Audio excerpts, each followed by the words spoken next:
अहले सुन्नत 15 रजब को भी कुंडे की नियाज करते हैं, 22 को भी करते हैं, लेकिन 22 को हजरत अमीर मुआविया रज़ी अल्लाह तआला का विसाल का वक्त आता है तो फिर हम ये कहते हैं कि जब फातिहा दे रहे हैं तो फिर साहबी रसूल का रुतबा तो बड़ा है, तो लिहाजा हजरत इमाम जाफर सादिक का जिक्र पाक हो तो हजरत अमीर मुआविया का भी फातिहा किया जाए, तो 15 को भी किया जाए, 22 को भी किया जाए, जब भी किया जाए। तो ये कुंडे की नियाज, क्योंकि हमारे वहां हिंदुस्तान के अंदर कूंडा मट्टी के बर्तन को कहा जाता था।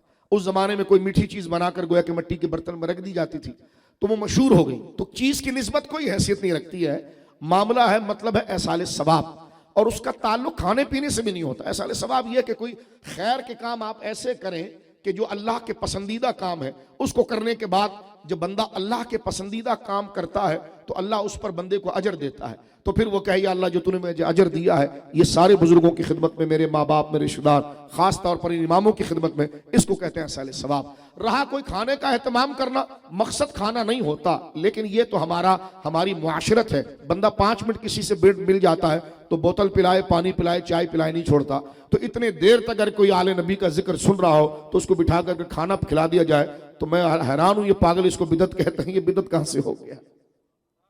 तवज्जो है आप। तो ये बिल्कुल एक क्लियर मसला खाना पीने का मकसद नहीं, हर बंदा अपने घर में खाता है, लेकिन ये एक मुआशरत का तरीका है कि जितना देर बंदा बैठे, तो खाने पीने से हमारी जिंदगी वाबस्ता है। प्यास हमें लगती है, भूख हमें लगती है। जब आपका कोई रिश्तेदार या पड़ोस या कोई आप किसी को रिस्पेक्ट देना चाहते हो तो आप कहते हैं यार वो आपका मेहमान आया ना, और दोपहर का खाना मेरे घर है, तो ये नहीं कि उसको खाना नहीं मिल रहा, लेकिन कहने का मकसद ये है, ये एक इज्जत का तरीका होता है। तो ये खाना चाहे 11वीं शरीफ का हो या कुंडे की नियाज हो, मकसद खाना नहीं है, मकसद एहसाले सवाब है। हाँ, लेकिन जो खाना और जो गैदरिंग और जो गेट टू गेट उनके नाम से मंसूब हो जाए तो फिर वो इज्जत वाला और बाइस बरकत हो जाता है।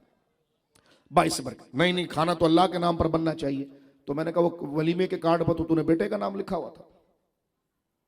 मैंने कहा किसका खाना है? ये वलीमे बेटे का वलीमा है। तो मैंने कहा फिर अल्लाह का क्या है? कह लगा नहीं अल्लाह ही का। तो मैंने कहा बेटे का नाम क्यों लिखा है? ताकि तारुफ हो जाए कि बेटे के लिए। तो मैंने कहा यहां पर भी बना अल्लाह के लिए, तारुफ है कि गौस पाक के सवाब पहुंचे।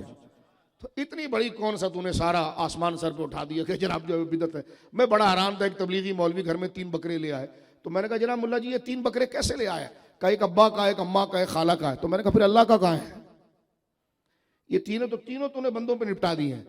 एक अब्बा के नाम पर कर दिया है, नहीं गैरुल्लाह के नाम पर चीज ना हराम हो जाती है। मैंने कहा अब्बा के नाम पर जायज हो जाती। मैंने कहा ये 3 बकरे जो आपने बांधे ये क्यों लाए हैं? कहने के एक अब्बा का है, एक अम्मा का, एक मेरा है। तो मैंने कहा अल्लाह का कहा है? कहने का अल्लाह ही का है। तो फिर मैंने कहा इनका नाम क्यों? समझ रहे हो?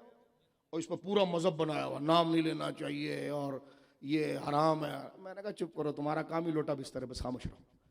कोई दीन की बातों को ऐसी खराब करते, इसमें कौन सी चीज हराम की? तो मैंने कहा ये 3 चीजें जो है देखो, कहा कि एक मेरा बकरा है, एक मेरी अम्मी का बकरा है और एक अब्बा का बकरा है। तो मैंने कहा जब तीनों बकरे घर में निपट गए तो फिर अल्लाह का कहाँ है? कहने लगा नहीं अल्लाह ही का है। तो मैंने कहा फिर अब्बा का कहाँ है?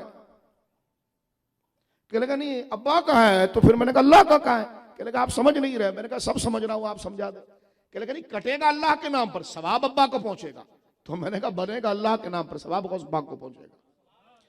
तो ये तो एक इंट्रोडक्शन तारुफ की चीज है।